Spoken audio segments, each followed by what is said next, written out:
even more modern Stone Age family? Let's talk about it in today's Back Matter.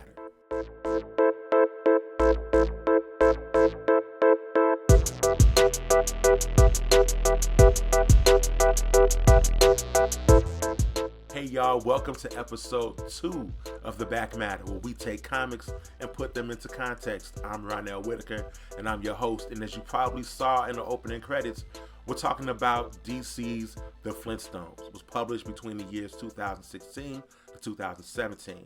Currently, it's collected into 2 volumes, 1 and 2. It was written by Mark Russell and art by Steve Pugh. Now, if you don't know exactly what the source material was for the Flintstones, let me tell you a little bit about it.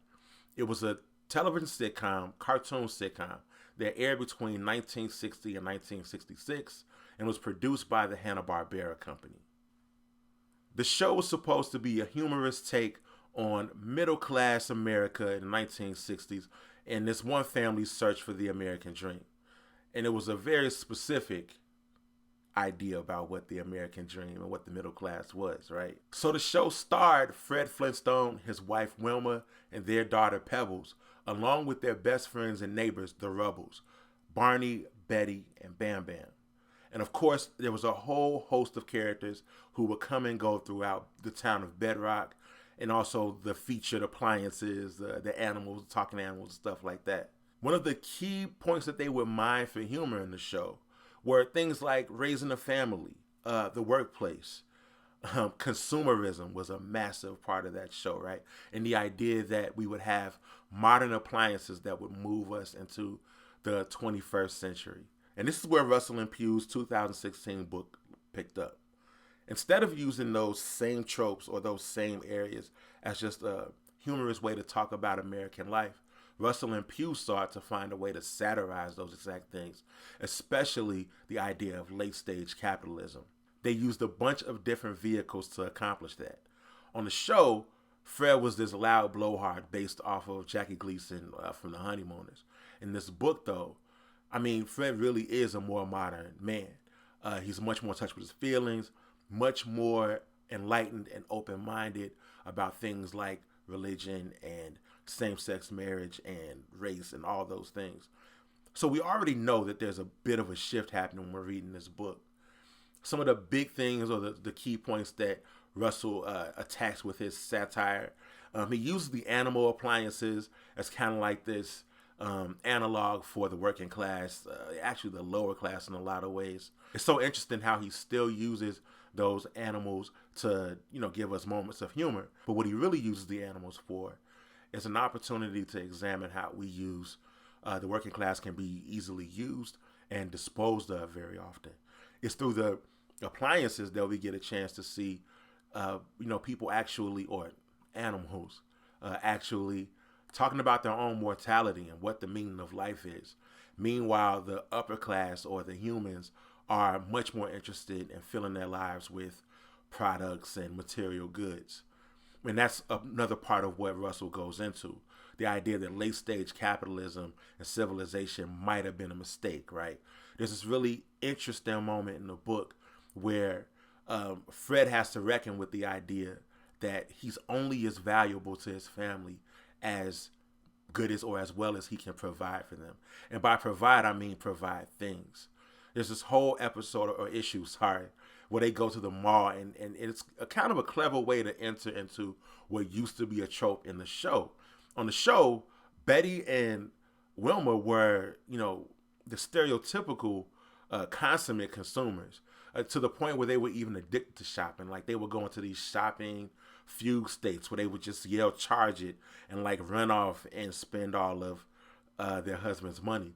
Here, they kind of turn this on their head. Russell and Pugh take that idea, and instead of looking at it as we have to constantly find these ways to buy and purchase our way to happiness, then what we really always should need from each other is each other, and not just family, but community. There are a bunch of targets that Russell actually hits on. He talks about the animal appliances as our analogs for the working class. He looks at the mistreatment of veterans in this book. Both Barney and Fred are veterans of a war with the tree people, which actually starts to bother them because they felt like they took part in a genocide of an entire civilization in order to move forward their own town, their own civilization. Mark Russell also and Pew also look at religion and specifically how we use the institution of marriage to further separate ourselves from one another rather than leading into the community that we could have.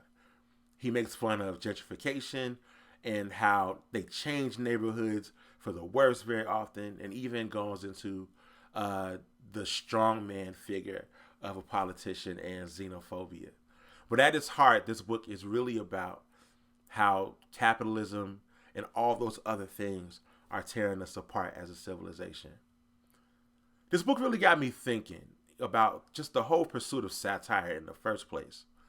One of the problems I've often had with satire, and it's become laser focused within the last 4 years with our last presidency, the idea that it's fun, definitely, and in some ways it can be cathartic to laugh at the situation that we're in. But does satire actually change anything? When I look at this book and I look at stuff like Saturday Night Live, and I wonder, in The Onion, I wonder just how effective those tools were at making any real change. One might argue, though, that that's not entirely the point. Yeah, satire is supposed to point out the moral failings of our society, but the problem is the satirists themselves have their own flaws that could just as easily be satirized. I think, though, what it really boils down to with this is that catharsis, right? This idea that you're not crazy to think that the things that we're seeing aren't entirely right.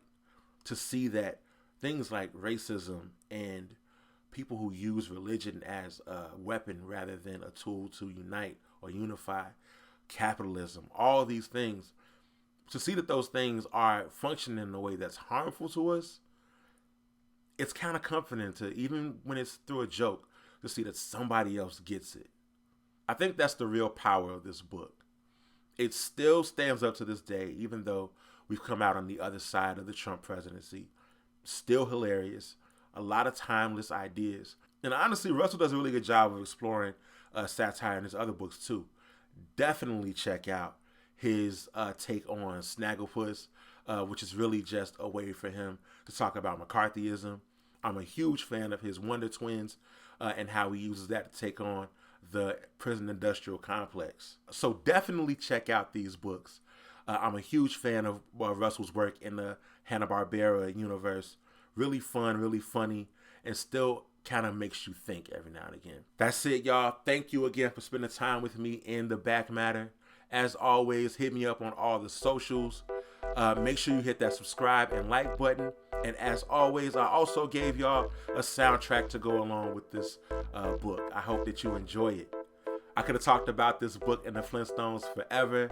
I didn't even get to talk about the planned spinoff that was supposed to feature a black family that Hanna-Barbera was planning, but they never got a chance to make.